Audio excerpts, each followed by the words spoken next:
सभी सखियों, सहेलियों और सखाओं को रेडियो सखी ममता सिंह का नमस्कार। नेहा, आपको भी हमारा नमस्कार। ममता जी, आपको मेरा नमस्कार और सभी सुनने वालों को नेहा शर्मा का नमस्कार। क्या हाल है? भाई हाल तो ठीक है। अभी स्टूडियो में आने से पहले देखा कि आप बहुत सारी तस्वीरें उतार रही थीं और सारी लड़कियां, महिलाएं इकट्ठी थीं, पेड़ पौधों के बीच तस्वीरें खींच रही थीं। तो क्या मामला था? कुछ खास दिन है क्या? देखिए, कुछ खास दिन तो ये होता ममता जी कि जब सब तैयार हो जाएं, जब सब एक साथ मिल जाएं, तब तस्वीरें ले ली जाएं। और उसमें तो क्या खास, और जब तस्वीरें ली जाती हैं तो अपने आप ही खास हो जाती हैं। जब सब हमारे जानने वाले और चाहने वाले सब हम आसपास होते हैं तो हर तस्वीर खास हो जाती है। बिल्कुल, तस्वीर उतारना तो बड़ी अच्छी बात है, खास हो जाती है। लेकिन तस्वीरों का जो नशा होता है, चस्का होता है, वो कई बार खराब भी होता है। तस्वीर लेकर रील बनाने का जो नशा होता है लोगों में, वो कई बार आपको परेशानी में भी डाल देता है। कई बार हम इसका जिक्र भी कर चुके हैं कि जब आप तस्वीरें उतारने के लिए कहीं ऐसी जगह पर जाते हैं, घूमने फिरने जाते हैं, तो वहां हम ये भूल जाते हैं कि हम तस्वीर उतार रहे हैं तो हमें किन बातों का ख्याल रखना चाहिए, क्या क्या सावधानियां बरतनी चाहिए। और सावधानी हटती है, बस दुर्घटना घट जाती है। हम बात कर रहे हैं उन लड़कियों की, उन महिलाओं की जो ऊंचे पहाड़ पर चली जाती हैं, झरनों के किनारे, नदी के किनारे जाकर तस्वीरें खींचती हैं और पैर फिसल जाता है और कोई बड़ा हादसा हो जाता है। तो जो आज की तस्वीरों का मतलब जो फोटो सेशन था, वो तो बड़ा ही खूबसूरत था। मौसम भी खुशगवार है। आज मुंबई का मौसम कुछ ऐसे ही है, लुका छिपी का खेल खेल रहा है मौसम। कभी बारिश की झींसी पड़ रही है तो कभी धूप, तो मतलब धूप छांव का मौसम है। तो ऐसे में अच्छा लगता है तस्वीरें उतारना। जी बिल्कुल। और आपने जैसे जिक्र किया कि वो बिल्कुल सही बात है कि हम किस जगह हैं, वो जगह कितनी सुरक्षित है, ये देखने के बाद ही तस्वीरें लें। और बिल्कुल खो जाना, रील्स बनाने में खो जाना, तो ये हमारी जान जा सकती है और जान से बड़ी तो कोई चीज है नहीं दुनिया में। बिल्कुल। तो मोबाइल हाथ में आता है तो हम कई बार उसका दुरुपयोग भी कर बैठते हैं। मोबाइल हाथ में आए तो थोड़ी जानकारी भी मुहैया कर लेनी चाहिए उसमें, जैसे कि हम बताते भी हैं सखियों और सखाओं को। लेकिन जो गांव में रहती हैं, जो सखियां और कस्बों में रहती हैं सखा भी, तो बहुत सारी चीजों के बारे में अवेयर नहीं होते हैं, जानकारी उन्हें नहीं होती है। तो हमारा फर्ज बनता है कि उन तक हम वो बातें पहुंचा दें। जैसे कि अब देखिए ना कि पालतू जानवरों की गंदगी से किस तरह परेशान होते हैं लोग, इसके बारे में लोग अवेयर नहीं होते। इसके बारे में हम थोड़ी चर्चा करेंगे। नमस्ते योजना एक बड़ी कारगर योजना है, इसके बारे में बहुत सारे लोग अवेयर नहीं है, विस्तृत जानकारी हम देंगे। और इसके साथ ही न्यूट्रिशन की ओवरडोज से किस तरह से बच सकते हैं, ये हम बताने वाले हैं। और आज 2 महत्वपूर्ण दिन भी हैं, जैसे कि विश्व फार्मासिस्ट दिवस और अंत्योदय दिवस, तो इस पर भी चर्चा हम करने वाले हैं। और बात चल रही थी तस्वीरों की ना, तो जब कहीं घूमने जाते हैं तो तस्वीर जरूर खींचते हैं। तो ऐसी जगह चलते हैं इस गाने के माध्यम से जहाँ झील है, कश्ती है और शिकारा है। देखते हैं, इस गाने को सुनते हुए महसूस करते हैं वो दृश्य। तुझको मेरा प्यार पुकारे, आजा आजा रे, तुझको मेरा प्यार पुकारे हो।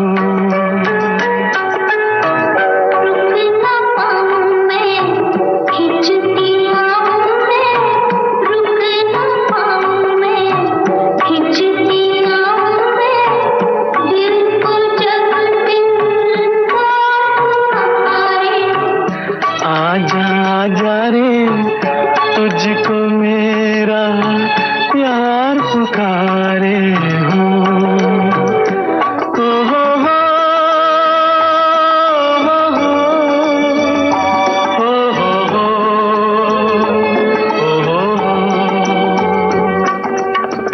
लौट रही है मेरी सदाएं दीवारों से सर टकरा के,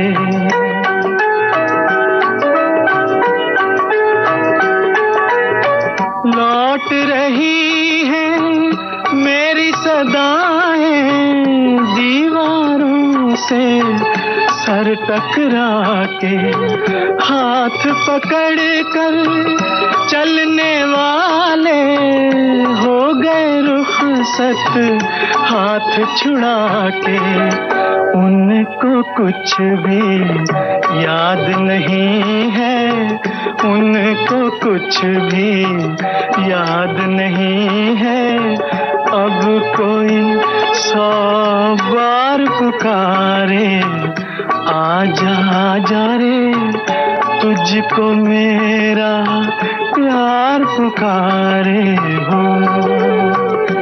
ओ हो हो,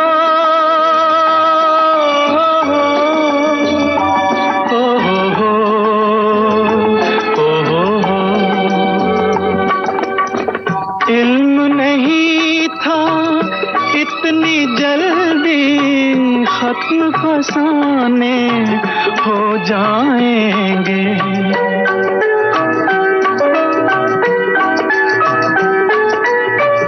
इल्म नहीं था इतनी जल्दी खत्म फसाने हो जाएंगे।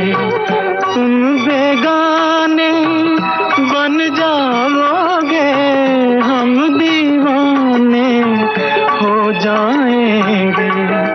कल बाहों का हार मिला था, कल बाहों का हार मिला था, आज अश्कों का हार पुकारे, आजा आजा रे, तुझको मेरा। गुमराह फिल्म का गाना था, आशा भोसले और महेंद्र कपूर की आवाजें थी। और आपने बिल्कुल सही कहा था ममता जी कि इस गीत को सुनते सुनते हम उन वादियों में खो गए जहां अगर हम जाएं तो तस्वीरें खींचते रहें। बिल्कुल।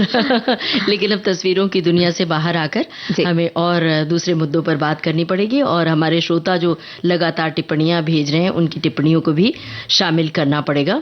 और देखिए, सारे विषयों पर श्रोता जागरूक हैं, लिख रहे हैं, और आज हम चर्चा करना चाहते हैं अंत्योदय दिवस पर।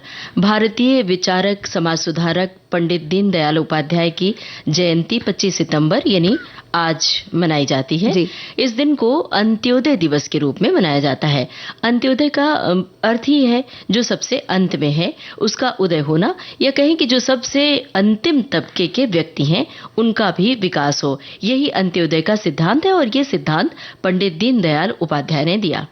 और उन्होंने अपने जीवन में भी समाज सुधार के कई प्रयास किए, और उनके इस सिद्धांत को याद रखते हुए ही उनकी जयंती को अंत्योदय दिवस के रूप में हम मनाते हैं। पंडित दीनदयाल उपाध्याय की अगर हम बात करें तो उन्होंने अपने जीवन में इस सिद्धांत का पालन तो किया ही, और वो आजीवन गरीब और कमजोर व्यक्तियों को आगे बढ़ाने के लिए काम करते रहे।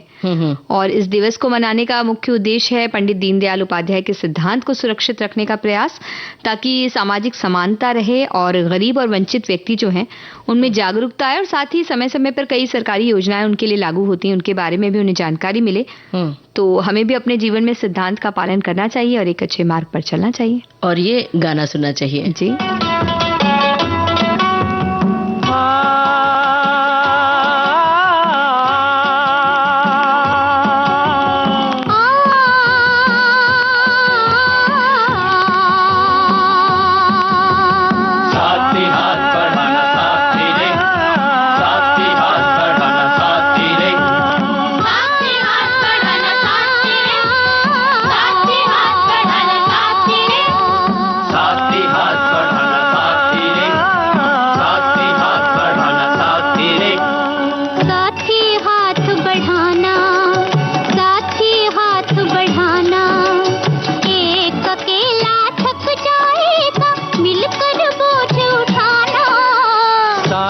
हाथ बढ़ाना, साथी हाथ बढ़ाना, एक अकेला थक जाएगा मिलकर बोझ उठाना। साथी हाथ बढ़ाना, साथी हाथ बढ़ाना, साथी रे, साथी हाथ बढ़ाना, साथी रे, साथी हाथ बढ़ाना, साथी रे।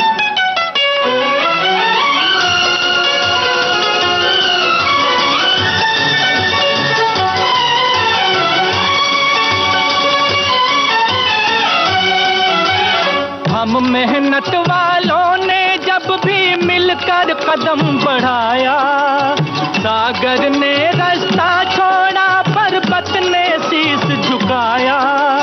फौलादी है सीने अपने, फौलादी है बाहें, फौलादी है सीने अपने,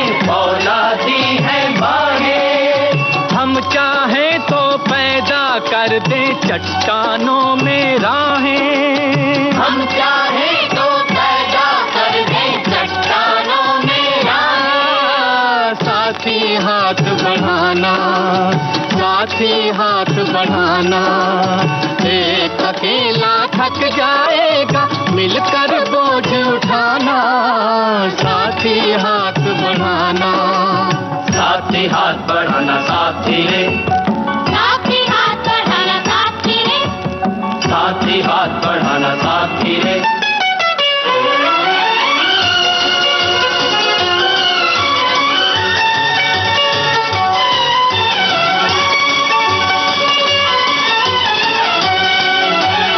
मेहनत अपने लेख की रेखा, मेहनत से क्या डरना, कल गैरों की खातिर की आज अपनी खातिर करना। अपना दुख भी एक है साथी, अपना दुख भी एक, अपना दुख भी एक है साथी, अपना दुख भी एक। अपनी मंजिल सच की मंजिल, अपना रास्ता नेक, अपनी मंजिल सच की मंजिल, अपना रास्ता नेक। साथी हाथ बढ़ाना, साथी हाथ बढ़ाना, एक अकेला थक जाएगा मिलकर बोझ उठाना। साथी हाथ बढ़ाना, साथी हाथ बढ़ाना साथी रे, साथी हाथ बढ़ाना साथी रे, साथी हाथ बढ़ाना साथी रे।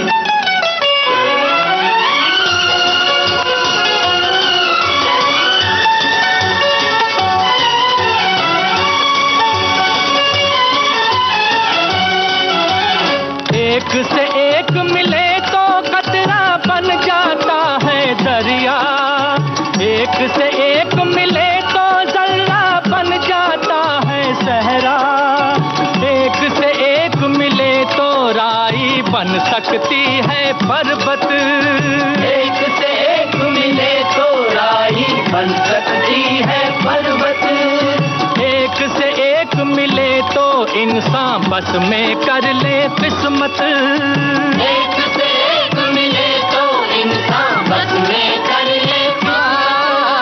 साथी हाथ बढ़ाना, साथी हाथ बढ़ाना, एक अकेला थक जाएगा मिलकर बोझ उठाना।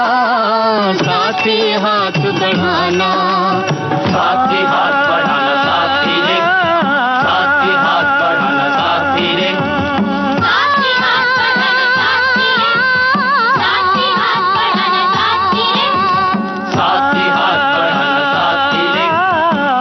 हाथ बढ़ाना साथी रे, साथी हाथ बढ़ाना साथी रे, साथी हाथ बढ़ाना साथी रे, साथी हाथ बढ़ाना साथी रे, साथी हाथ बढ़ाना साथी रे। भाई साथी अगर एक दूसरे का हाथ बढ़ाते रहें, बांटते रहें तो बहुत सारे काम मुश्किल काम आसान हो जाते हैं। जी। एक योजना के बारे में हम अपनी सखियों और सखाओं को बताना चाहते हैं। जब हम देखते हैं सड़क के किनारे जब खास तौर से सीवर की सफाई हो रही होती है, नालियों की सफाई हो रही जी। होती है, तो कितने डीप में अंदर घुस के जो कर्मचारी होते हैं काम कर रहे होते हैं, तो उसी के रोकथाम के लिए मतलब वो काम न करना पड़े उसके लिए एक योजना सरकार ने जारी की है, वो है नमस्ते योजना। जी, और सरकार की ओर से कई तरह की योजनाएं समाज को बदलने के लिए जारी की जाती हैं और उन्हीं में से ये एक योजना है जिसको अगर नमस्ते क्यों कहा जाता है इसका अगर फुल फॉर्म हम बताएं तो national action for mechanised sanitation ecosystem यानी कि नमस्ते। और इस योजना के तहत सीवर लाइन और सेप्टिक टैंक की सफाई करने वाले जो कर्मचारी होते हैं उनकी सुरक्षा के साथ साथ उनका मान सम्मान बढ़े और उनका मान सम्मान बना रहे, इसको रखने की कोशिश की जा रही है। बिल्कुल, और इस योजना को साल 2022-23 से 2025-26 तक 4 वर्षों के लिए जारी किया गया है और तकरीबन 360 करोड़ रुपए की राशि इसके लिए आवंटित की गई है। और हमने जैसा कि बताया कि कई लोग जानते हैं कि सीवर जहां पर अमूमन शहर भर का गंदा पानी आता है और सेप्टिक टैंक जहां पर गंदगी इकट्ठी होती है, इनकी सफाई व्यक्ति किया करते थे। ये एक ऐसी जगह है जहां कई विषैली गैसें भी मौजूद होती है। जिसकी वजह से कई व्यक्तियों ने अपनी जान भी गंवाई है और कई ऐसे हादसे भी सुनने को मिले कि नाली के अंदर गहराई तक वो चले गए और फिर उन्हें समस्या हुई, घुटन हुई, सांस की समस्या हो गई और दम तोड़ दिया।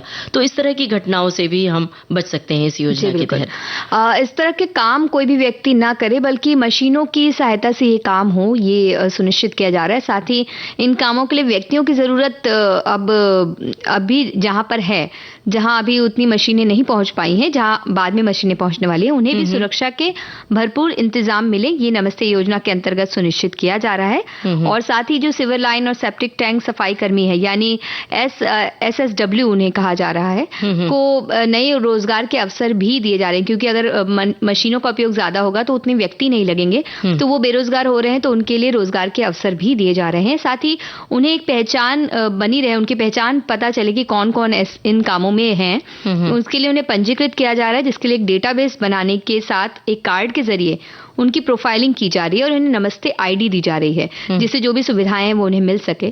उसका एक मोबाइल ऐप भी मिला है, जिसकी जानकारी देने के लिए विभिन्न प्रशिक्षण कार्यक्रम चलाए जा रहे हैं और ये ऐप क्षेत्रीय भाषाओं में भी इसका उपयोग किया जा सकता है, तो जो भी अपनी मातृभाषा उसमें सभी उपयोग कर सकते हैं।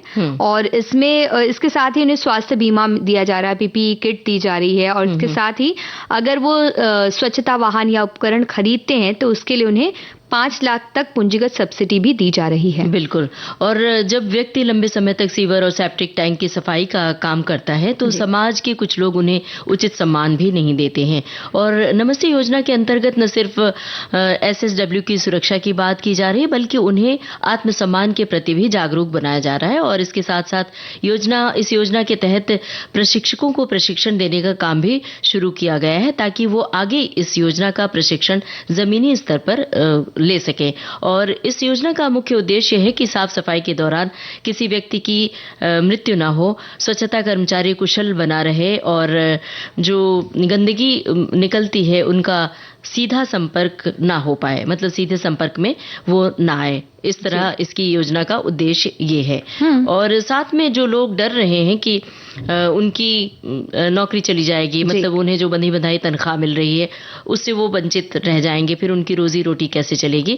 लेकिन जब मशीनों के जरिए सफाई होगी तो मशीन चलाने वाला भी तो कोई चाहिए, तो ये जो सारे लोग हैं उनको मशीनों के द्वारा प्रशिक्षण दिया जाएगा, तो उनकी नौकरी नहीं जाएगी।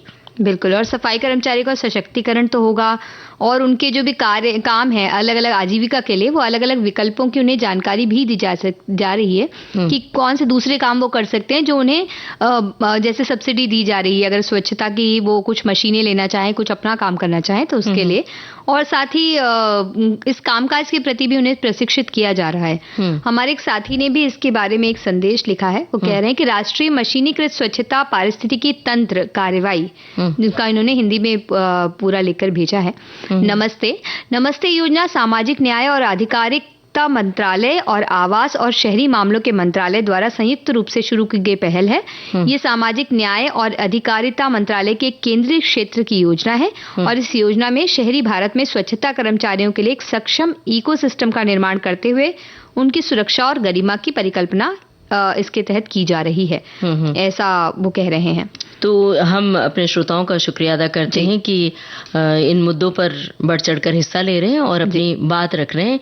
तो अगले मुद्दे के लिए भी हमारे श्रोता तैयार होंगे और गाना सुनने के लिए भी तैयार होंगे। तो एक गाना सुनवाते हैं।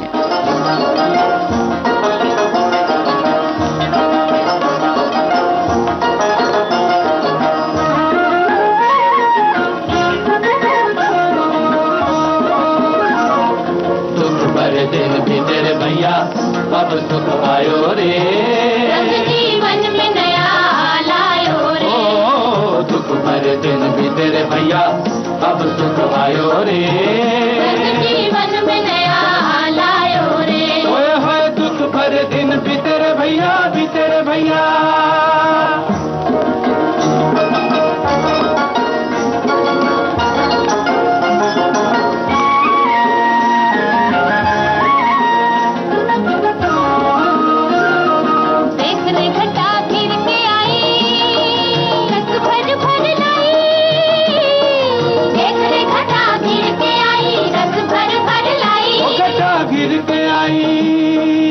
छेड़ ले गोरी मन की बिना, रिम झिम रुत छाई,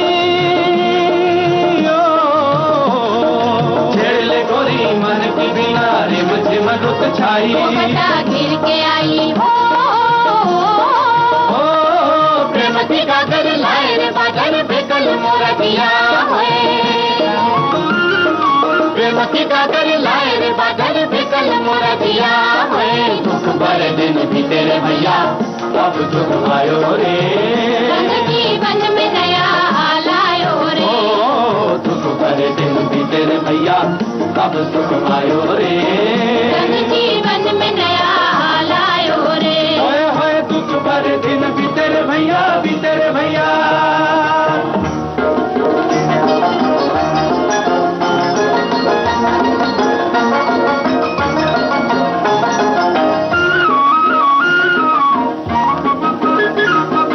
मधुर मधुर मन बगाए, अपने भी दिन आए, मधुर मधुर मन बगाए, अपने भी दिन आए। मधुर मनवा गाए, सावन के संग आए जवानी, सावन के संग जाए, सावन के संग आए जवानी, सावन के संग जाए। मधुर मन बगाए हो, आज तुझी भर नाच ले पागल, कल न जाने रे क्या होए, आज तुझी भर नाच ले पागल, कल न जाने रे क्या होए। दुख भरे दिन भी तेरे भैया, अब सुख आयो रे, रंग जीवन में नया हाल आयो रे, दुख भरे दिन भी तेरे भैया, अब सुख आयो रे, रंग जीवन में नया हाल आयो रे। होए होए दुख भरे दिन।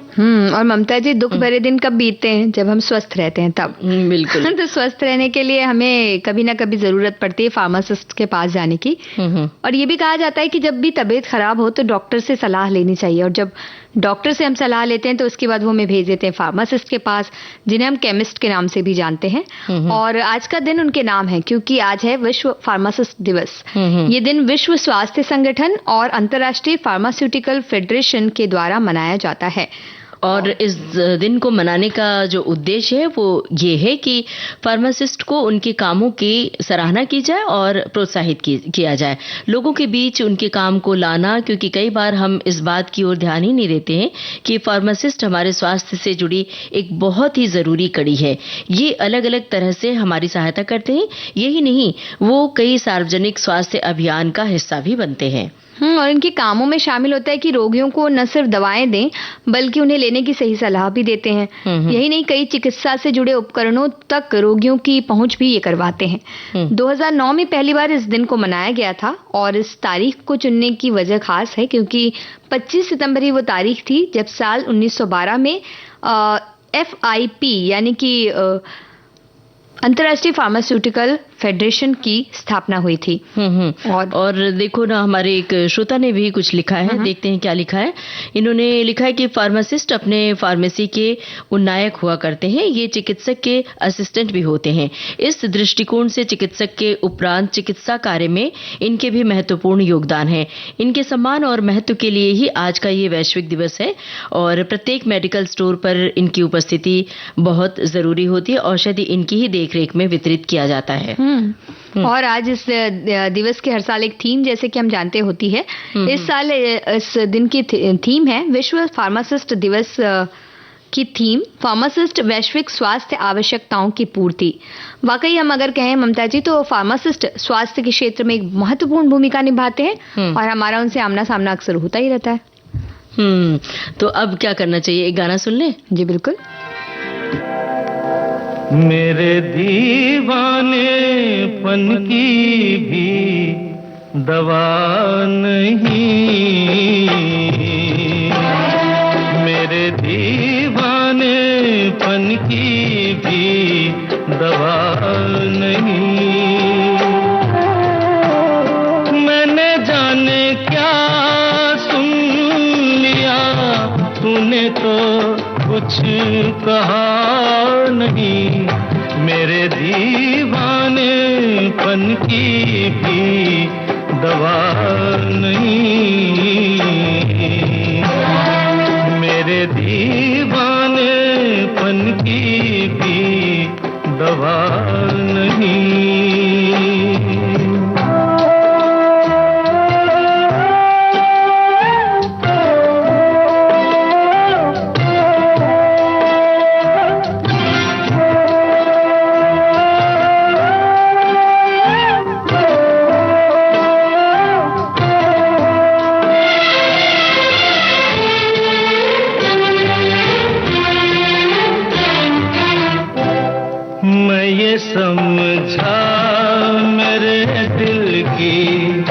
कोई हसरत निकल गई, मैं ये समझा मेरे दिल की कोई हसरत निकल गई। तूने देखा मुझे ऐसे कि तबीयत मचल गई, वरना तेरे सर की कसम आदमी मैं बुरा नहीं, मेरे दीवानेपन की भी दवा नहीं, मेरे दीवानेपन की है।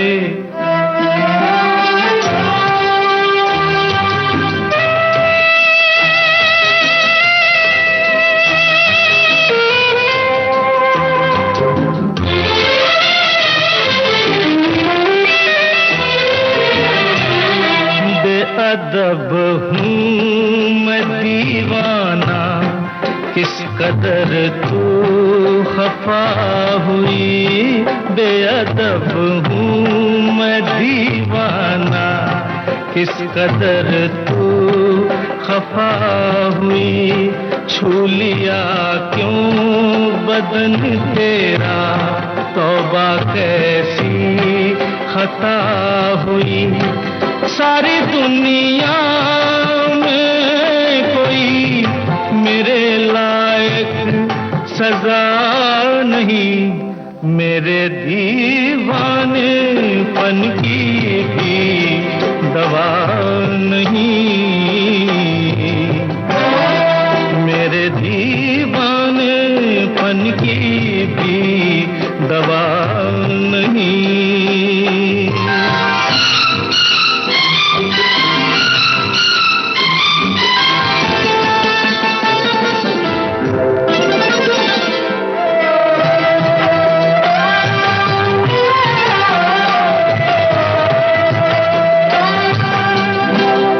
चांदनी रात में जैसे रूखे गुल पे किरण पड़ी, चांदनी रात में जैसे रूखे गुल पे किरण पड़ी।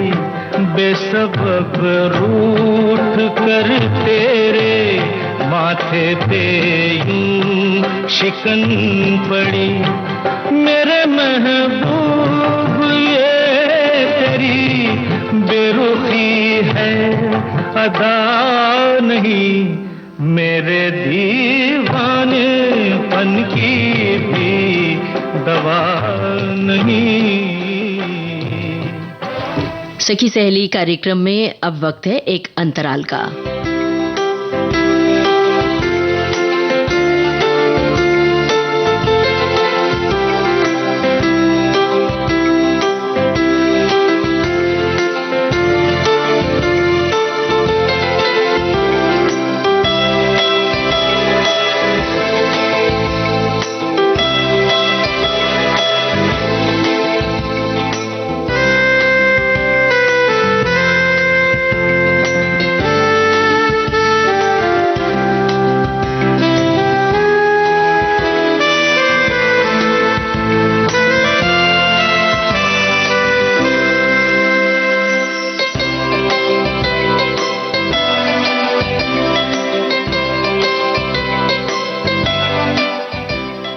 विविध भारती से ये है कार्यक्रम सखी सहेली। और नेहा, आज मेरी किसी से मुलाकात हुई, एक लड़की से, कम उम्र की लड़की, और बहुत दिनों बाद दिखाई दी तो देखा कि बहुत दुबली पतली हो गई है। और मैंने पूछा क्या हुआ, बीमार थी क्या? तो उसने कहा कि नहीं, तो बीमार तो नहीं थी। तो मैंने कहा शक्ल सूरत तो वैसी ही लग रही थी और अच्छी खासी मोटी हेल्दी स्वस्थ थी, लेकिन एकदम बीमार सी दिख रही थी, बिल्कुल दुबली पतली, एकदम सीख की तरह काया हो गई थी। तो उसने बताया कि नहीं, मैं बहुत मोटी हो गई थी, मुझे लोग टोक रहे थे, तो मैंने क्या किया, डाइटिंग की और थोड़ी एक्सरसाइज के साथ साथ डाइटिंग भी शुरू कर दी, और डाइटिंग के कारण ऐसा हो गया। तो अभी मुझे लोग टोक रहे हैं, तो अभी मैं सोच रही हूँ कि थोड़ा न्यूट्रिशन बढ़ाऊं। अब बताओ कि ऐसे लोगों को के लिए क्या कहोगी आप? भाई इनके लिए तो ये कहा जा सकता है कि इस तरह से अपने मन से अगर वो मोटे पतले होते रहेंगे तो बड़ी मुश्किल हो सकती है बाद में आगे जाकर। बस अपने फिजिक को ठीक करने के लिए आप न्यूट्रिशन कम भी मत लें, न्यूट्रिशन ज्यादा भी मत लें, क्योंकि कई बार न्यूट्रिशन कम हो जाता है तो आपके लिए खतरा है, और अगर न्यूट्रिशन की अधिकता हो जाती है तो वो भी ठीक नहीं होता है। लोग क्या करते हैं कि प्रॉपर डाइट न लेके, और कि इसमें न्यूट्रिशन है कि मान लो रोटी चावल नहीं खाना है बल्कि विटामिन वाली चीजें ढूंढ ढूंढ के खानी है, तो कई बार जब न्यूट्रिशन की अधिकता हो जाती है तो भी परेशानी हो जाती है ना। बिल्कुल, कई बार तो लोग खाना नहीं खाते, उसकी जगह गोलियां खाते हैं क्योंकि विटामिन कम हो गया है। ऐसा सोचते हैं कि किसी ने बताया था कि उसने ये गोलियां ली थी सप्लीमेंट्स, तो उसका शरीर अच्छा हो गया था, उसके बाल झड़ने बंद हो गए थे। इस तरीके की कोई बातें करके वो बिल्कुल उसी को फॉलो करके वो उसको खाने लगते हैं, जबकि हो सकता है कि सामने वाले ने डॉक्टर से बात करके और ली है, क्योंकि हर एक व्यक्ति का जो शरीर है वो अलग अलग होता है। तो डॉक्टर अपनी तरफ से ये तय करता है, ब्लड टेस्ट होते हैं, कुछ टेस्ट के द्वारा वो तय करता है कि कौन सी दवा लेनी है, कौन सी नहीं लेनी है, और उसकी शारीरिक संरचना के हिसाब से और उसको क्या चीज डाइजेस्ट होता है क्या नहीं होता है उसके अनुरूप डॉक्टर सजेस्ट करते हैं, या फिर डाइटिशियन जो होते हैं वो सजेस्ट करते हैं, उसके हिसाब से ही फूड लेना चाहिए। या फिर एक नॉर्मल जो दाल चावल रोटी सब्जी की परंपरा चली आ रही है वो आप लें तो आपको मेरे ख्याल से विटामिन की कमी अमूमन नहीं होती है एक उम्र तक। एक जमाना था जब हर चीज बड़ी आसानी से बल्कि मौसम के हिसाब से ही मिल जाया करती थी, है ना। तब तो बहुत सारी चीजें चीजों के बारे में हमें पता भी नहीं होता था नेहा, लेकिन अब समय बदलता जा रहा है, हर चीज 12 महीने मिलने लगी है। ऐसे में अगर बोलचाल की भाषा में कहें तो अब हर चीज का हर मौसम हो गया है। इसी तरह इन दिनों अचानक तंदुरुस्त होने का बुखार भी लोगों में चढ़ा हुआ, जैसा हमने जिक्र भी किया। बस फोन पर पता किया कि किस चीज से क्या पोषण मिलता है और उसे खाना शुरू कर देते हैं। मतलब मोबाइल में जाते हैं, गूगल सर्च करते हैं, यूट्यूब के कुछ वीडियोस देखते हैं और बस उसके हिसाब से डाइट शुरू कर देते हैं। कई लोगों को हमने सुना, और जब मैंने तो कई लोगों को सलाह भी दी कि इस तरह से डाइट अपने आप से तय करके कंट्रोल करने की कोशिश नहीं करनी चाहिए, तो सामने वालों का जवाब था कि नहीं हमने तो बहुत अच्छे से सर्च करके, गूगल सर्च करके हमने किया है, तो हमें कोई दिक्कत नहीं है।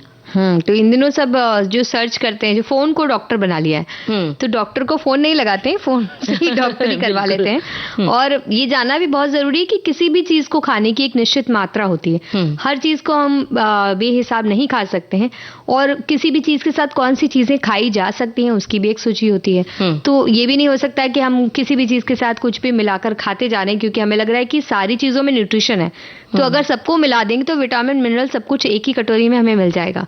लेकिन वो करने के चक्कर में वो कटोरी बड़ी खतरनाक हो सकती है। बिल्कुल सही बात है। इसी तरह की एक बात हमारे श्रोता ने भी लिखी है। इन्होंने लिखा है कि साधारण बोलचाल में कहा जाए तो भोजन उतना ही लेना चाहिए कि आप स्वयं को चलने फिरने में कोई असुविधा न महसूस करें, आप एक लोटा पानी और पी सकें। ऐसे ही हम भोजन के साथ न्यूट्रिशन भी ताकत बढ़ाने के लिए, अपना स्वास्थ्य बेहतर रखने के लिए लेते हैं, लेकिन इनकी भी अधिक मात्रा हमें नुकसान पहुंचाती है। हम अपना पैसा भी खर्च करते हैं, समय का नुकसान करते हैं और हमें फायदा कुछ नहीं मिलता। तो इसलिए जरूरी है कि आप दैनिक आहार लें और उचित मात्रा में लें, और अगर इस तरह कुछ करना है तो डॉक्टर की सलाह लें। बिल्कुल। और हमारी एक और साथी ने लिखा है कि हेल्दी ईटिंग का मतलब है सही न्यूट्रिशन का चुनाव करना ही नहीं, बल्कि पोषक तत्वों की सही मात्रा के बारे में जानना जरूरी है।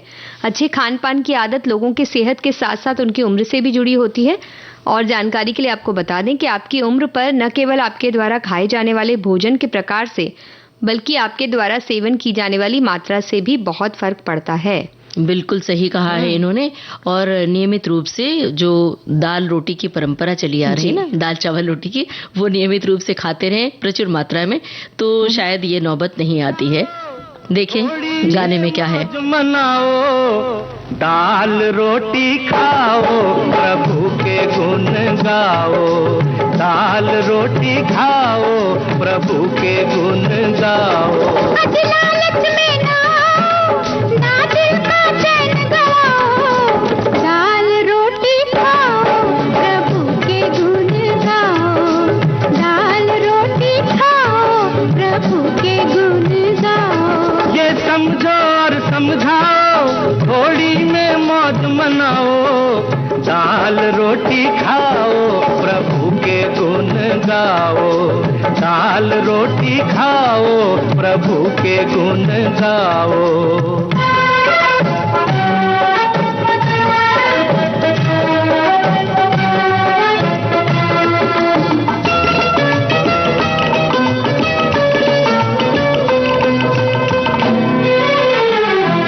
तन पे लंगोटी, पेट में रोटी, सोने को एक खटिया, सोने को एक खटिया। मतलब तो है नींद चाहे बढ़िया हो या घटिया, बढ़िया हो या घटिया। राधे श्याम सीताराम, ओ राधे श्याम सीताराम। नफरत को दूर हटाओ और सबको गले लगाओ। दाल रोटी खाओ, प्रभु के गुण गाओ। दाल रोटी खाओ, प्रभु के गुण गाओ।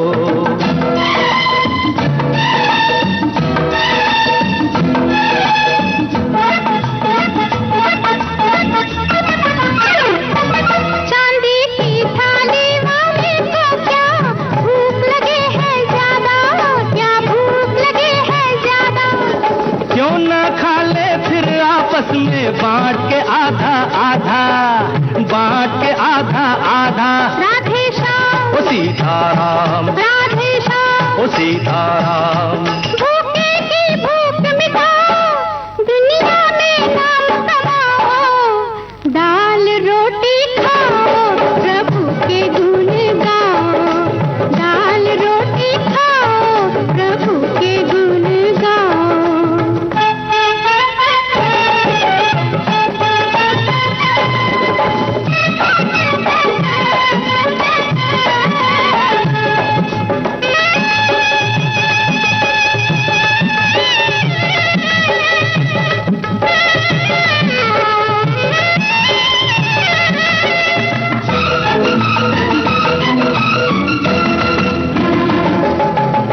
सबसे सस्ती चीज है क्या? बोलो बोलो बोलो। चोरी डाका बेईमानी, तो फिर महंगी क्या होगी? सोचो सोचो सोचो। किसी की खातिर कुर्बानी। छोटे को बाप दिखाओ, भूले को राह दिखाओ। दाल रोटी खाओ, प्रभु के गुण गाओ। नेहा, आपको भी सजग और सचेत रहने की जरूरत है। दाल रोटी खाइए, प्रभु के गुण गाइए। और ये इसी तरह की बात हमारे श्रोता भी लिख रहे हैं कि न्यूट्रिशन की ओवरडोज वही अति सर्वत्र वर्जयेत कहा भी तो गया है। फिर ये पोषण के क्षेत्र में भला कैसे नहीं लागू हो। फिर अपने माताएं जो होती हैं स्नेहवश अपने बच्चों को अधिक पोषक भोजन कराया करती हैं ताकि बालक शीघ्रता से बढ़कर बड़ा हो जाए। इसके लिए बार बार ही उन्हें खिलाया करती हैं, जबकि भोजन के बाद कहा गया है कि थोड़ा आराम करें। मतलब भोजन के बाद भोजन करने से वो भोजन पचता नहीं है। ये इस दृष्टिकोण से अति सर्वत्र वर्जयेत का सिद्धांत ही लागू करना चाहिए। माताओं की बात जो इन्होंने कही है, तो माताओं की तो आदत होती है कि अपने बच्चे को खिला दिया और जैसे मान लीजिए 2 रोटी खिलाई, अरे अरे 1 रोटी गर्मा गर्म और ले लो, फिर 1 रोटी और ले लो। तो ये जो होता है, तो बच्चे जब कम उम्र के होते हैं तो उन्हें भी नहीं पता होता है कि हम इसका क्या असर होगा। खाते चले जाते हैं, एक समय के बाद जरूरत से ज्यादा फैट बढ़ जाता है, चर्बी ज्यादा बढ़ जाती है, तो उसकी एक अलग परेशानी खड़ी हो जाती है। और हमारे एक साथी ने उसके बारे में भी लिखा है कि न्यूट्रिशन की ओवरडोज, ये तो सुनने पर समझ आएगा कि क्या बात है, पर परिवार की एक सदस्य न्यूट्रिशन देने के चक्कर में 2 साल के बच्चे को भी दिन भर में 4-5 बार दूध देती थी, जिसके चलते वो अनाज कम खाता था। फिर बच्चे का वजन बढ़ने लगा और भी पेट में बहुत सारी समस्याएं बढ़ने लगी। फिर डॉक्टर से जब उन्होंने दिखाया तो डॉक्टर ने कहा कि दूध इसका कम कीजिए और इसके सामान्य खान पान जो हम खाते हैं, चावल दाल सब्जी फल आदि, वो सब दीजिए। अब साल 6 महीने में लड़के का वजन भी कम हो गया और अच्छी तरह से अनाज खाने लगा और इम्यूनिटी भी उसकी बढ़ गई। तो बहुत बार माँ बच्चों को अपने कुछ आलस की वजह से और कुछ बहुत अच्छा खिलाने के चक्कर में बहुत समय तक अनाजों से परहेज करने लगती हैं, जो बढ़ते बच्चों के लिए घातक हो जाते हैं। और नेहा एक बात और है जरूरी, जो है विटामिन। कई बार विटामिन की कमी होती है, जैसे अमूमन एक उम्र के बाद प्रोटीन कैल्शियम की कमी से शरीर को नुकसान पहुंचता है। इसी तरह इसकी अधिकता से भी कई तरह के रोग हो जाते हैं। कई बार अपने मन से हम सप्लीमेंट्स ले लिया करते हैं। कई बार जब बीमार पड़ते हैं डॉक्टर के पास जाते हैं तो डॉक्टर मल्टीविटामिन की गोलियां लिख देते हैं या कैल्शियम की टैबलेट लिख देते हैं, विटामिन डी की। तो वो प्रिस्क्रिप्शन रखा रह जाता है, साल 2 साल बाद वही प्रिस्क्रिप्शन हम अपनी मर्जी से रिपीट कर लेते हैं कि अरे ये तो लिखा था, अभी घुटनों में दर्द हो रहा है तो चलो हम कैल्शियम की टैबलेट ले लेते हैं, विटामिन डी ले लेते हैं। लेकिन वो जो पूरा कॉम्बिनेशन होता है उसके बारे में जानकारी नहीं होती है, तो ये भी बड़ा हानिकारक होता है। बिल्कुल। और ऐसा लगता है कि अरे अब कई बार तो देखिए, आप तो कह रहे घुटने में दर्द होता है तो कैल्शियम लेते हैं, कई बार तो मन भी करता है कि बहुत दिन हो गया इसको तो खाए हुए 6 महीना हो गया, तो अब तो कमी हो गई होगी 6 महीने में, खा लेते हैं तो चलो खा लेते फिर से, फिर रुक जाएंगे। तो ये मिट्टी गोली की तरह प्रयोग नहीं करना चाहिए सप्लीमेंट्स का। और वैसे ही बच्चों के लिए भी ओवरडोज की, जैसे हमारी साथी ने बात की, वैसे होता है। कई बार हम माओ को देखिए कम ही लगता है, बच्चा जो भी खाता है कम लगता है, और अपना बच्चा दुबला भी लगता है, तो उन्हें लगता है ये तो खा ही नहीं रहा ठीक से, तो एक के बाद दूसरी चीज, दूसरे के बाद तीसरी चीज, थोड़ी मात्रा में जबरदस्ती भी खिलाई जाती, बच्चा भागते भागते भी किसी तरह से उसके पेट में बहुत सारी चीजें चली जाती हैं। तो इसकी वजह से भी कई बार ऐसा होता है कि बच्चे को ओवरडोज हो जाती खाने की, और हमें लगता है कि ताकत चाहिए इसको, ताकत के लिए तो इसे खिलाना पड़ेगा। बिल्कुल।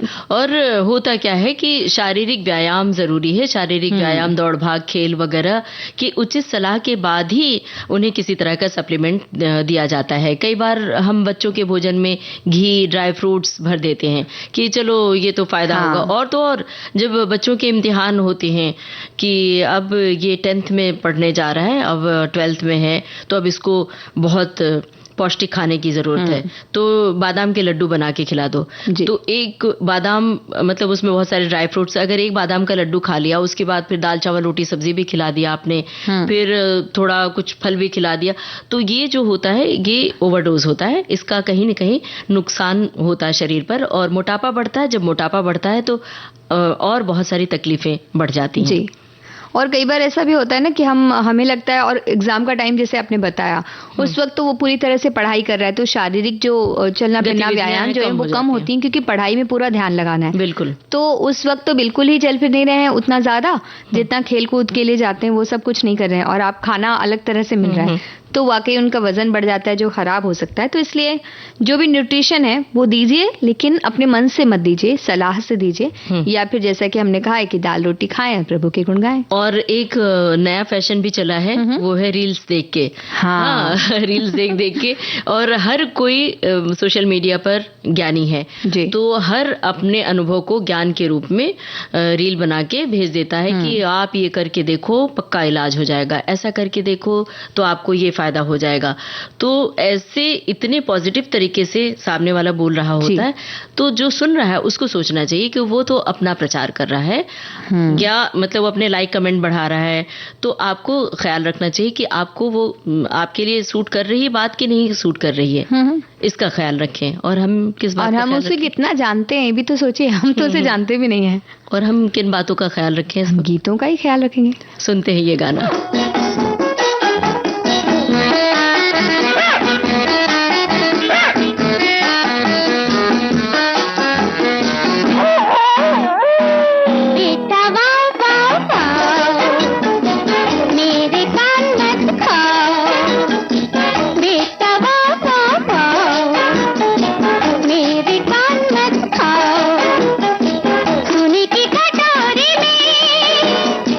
चल के दूध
तो देखिए, वाओ वाओ वाओ बेटा की बात जो हो रही है, यानी कि कई बार हम जितने खुश होते हैं उनसे, उतने ही कई बार परेशान भी हो जाते हैं, क्योंकि जब आसपास साफ सफाई रखने का काम तो हमारा है, लेकिन खुश तो हम होते हैं जब घर में पालतू जानवर पाल लेते हैं। हाँ। और बच्चों की डिमांड पर कि मम्मा पापा पेट ला दो, और हम उनकी पसंद की पेट घर में ले आते हैं। बिल्कुल, हमें बड़ा अच्छा लगता है, मतलब जो भी घर में पालतू जानवर रखते हैं उन्हें बड़ा अच्छा लगता है, परिवार वालों को बड़ा अच्छा लगता है, क्योंकि परिवार के सदस्य की तरह उनकी आमद होती है जी।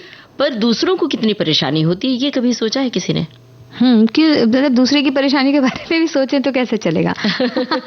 तो इसलिए आज हमारा यही मकसद है कि जब हम मतलब जो लोग भी पालतू जानवर घर पे ले आते हैं, तो पालतू जानवरों से जो गंदगी होती है उससे लोगों को कितनी परेशानी होती है, इस पर भी जरा विचार करें। बिल्कुल। और अब हम अपने घर में जब पालतू जानवर रखते हैं तो अब उनको जाहिर सी बात है मलमूत्र विसर्जन करने के लिए जाना होता है, तो वो उन्हें बाहर ले जाते हैं, घुमाते फिराते हैं सड़क के किनारे, कहीं भी जहां भी उन्हें लगती सुविधा वो हो जाता है, और वो अपना वापस घर आ जाते हैं। तो ये गंदगी बाहर फैल गई, लेकिन वो तो अपने घर आ गए, उनका घर साफ सुथरा है। बिल्कुल। पर जो व्यक्ति जा रहे हैं, सड़क पर जा रहे हैं, उनका क्या, और जो वो सड़क पर एक गंदगी फैल गई, गंदा है, जो स्वच्छता की बातें हम करते हैं, लेकिन वो उसका क्या, वो जो गंदगी फैली हुई उसका क्या, रोजाना होता है तो सुबह से शाम। साथ में एक डर भी रहता है कि अगर आजकल जो चलन हुआ है गली गली में श्वान कुत्तों को लोग खाना खिलाते हैं अपना राहु ठीक करने के लिए, ऐसा कहा जाता है कि राहु ठीक हो जाएगा, मतलब ग्रह ठीक करने के लिए आप कुत्तों को खाना खिलाते हैं, ले जाकर बाकायदा दूध रोटी वगैरह मिक्स करके। देखा है मैंने कि बड़ी बड़ी गाड़ियों से लोग उतरते हैं, जहां पर बहुत सारे कुत्ते होंगे, उतर के खाना खिलाते हैं और चले जाते हैं, लेकिन वो कुत्ते लोगों को कितना तंग करते हैं, कितना परेशान करते हैं, लोगों का आना जाना दूभर कर देते हैं, उन्हें काटने के लिए दौड़ते हैं, भागते हैं, तो लोग डर जाते हैं। कई बार तो बड़े बड़े हादसे हुए हैं कि कुत्तों ने काट लिया तो आईसीयू तक में एडमिट होना पड़ा। तो बात यहाँ हमें साफ सफाई की चल रही है, तो ये जो गंदगी करते हैं उन गंदगी से कैसे निजात पाया जाए, ये एक अहम सवाल है।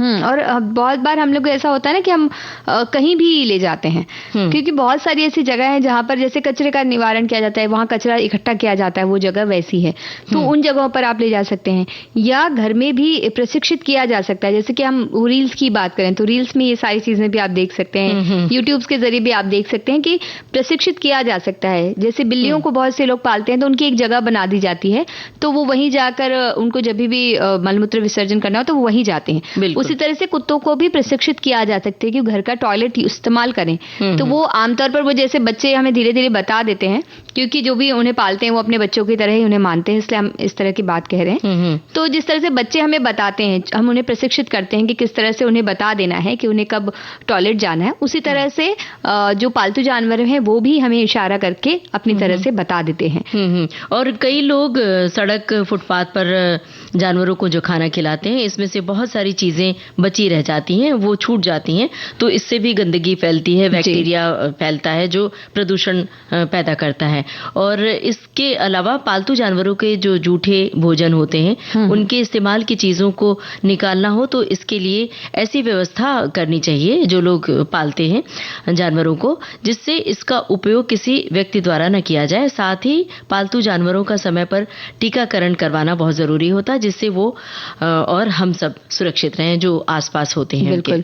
और जिस तरह से हमने उन पालतू जानवरों की बात की जो घर में हमारे साथ रहते हैं, और कुछ जो थोड़े बड़े होते हैं जैसे कि गाय भैंस है, बकरी हैं, जिन्हें हम बाहर रखते हैं, तो वो हमारे घर के आसपास जब तक रहते हैं, कई बार उन्हें चराने भेज दिया जाता है, तो छोड़ दिया जाता है, वो अपनी मर्जी से कहीं भी घूमते हैं और शाम को वापस आते हैं, लेकिन इस बीच में उन्होंने कहाँ क्या गंदगी की उसकी कोई सुध नहीं होती। बस जिस वक्त दूध निकालना है या कोई ऐसा काम है उस वक्त ही हम उनकी सुध लेते हैं, वो रास्ते पे बैठ जाते हैं, ट्रैफिक जाम हो जाता है।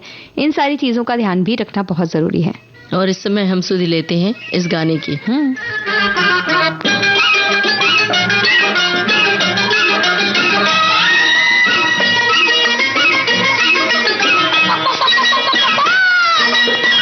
मुर्गे ने झूठ बोला, मुर्गे की चू चू हो गई, बकरी ने झूठ बोला, बकरी की टू टू हो गई, ओह बकरी ने झूठ बोला, ओह बकरी की टू टू हो गई, मुर्गे ने झूठ बोला, मुर्गे की चू चू हो गई।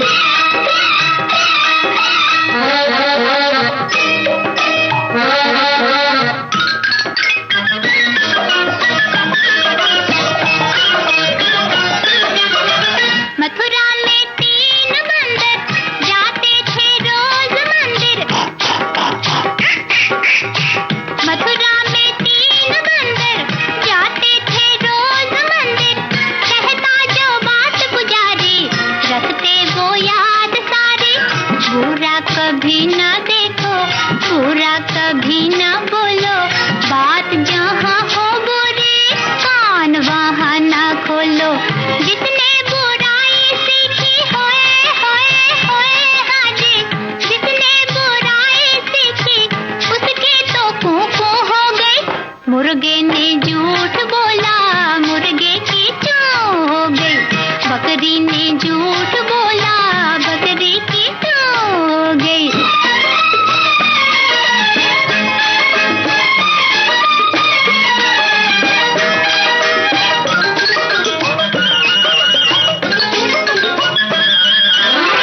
दिल्ली का एक कौवा चिड़िया से एक दिन बोला, आओ पकाए खिचड़ी, मिलजुल के खाए खिचड़ी।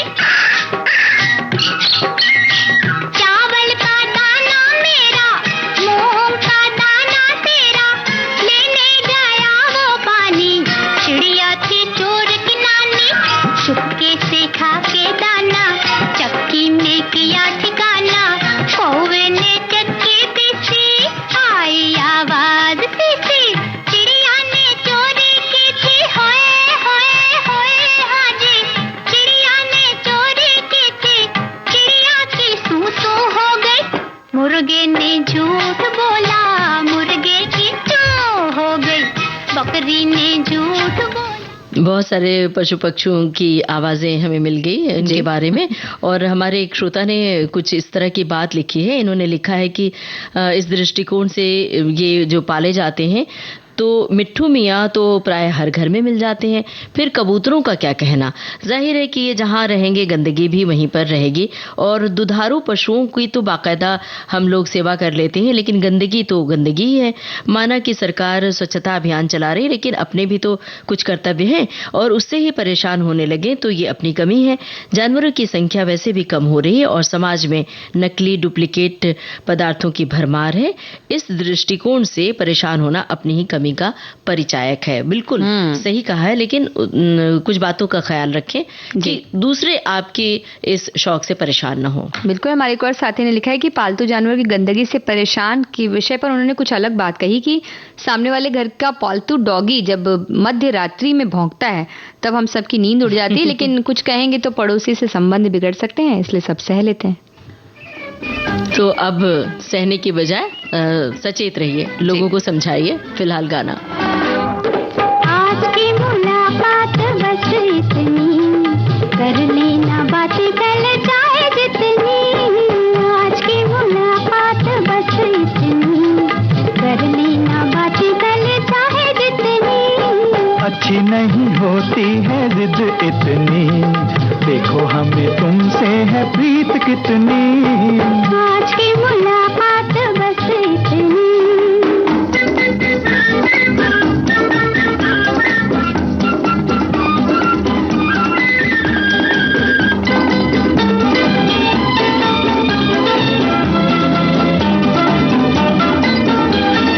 प्यार जो किया है जताते हो क्यों, बात ऐसे होठों पे लाते हो क्यों।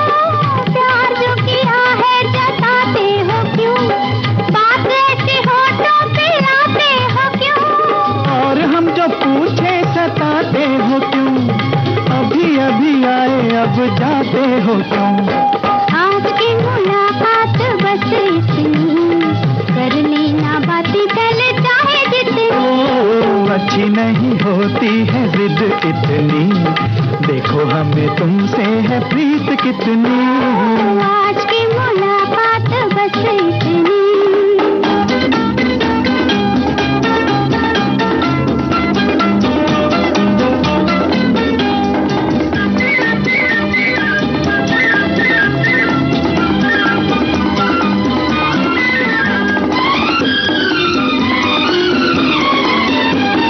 कभी कभी ऐसे भी आया करो, चांद निकले तो घर जाया करो।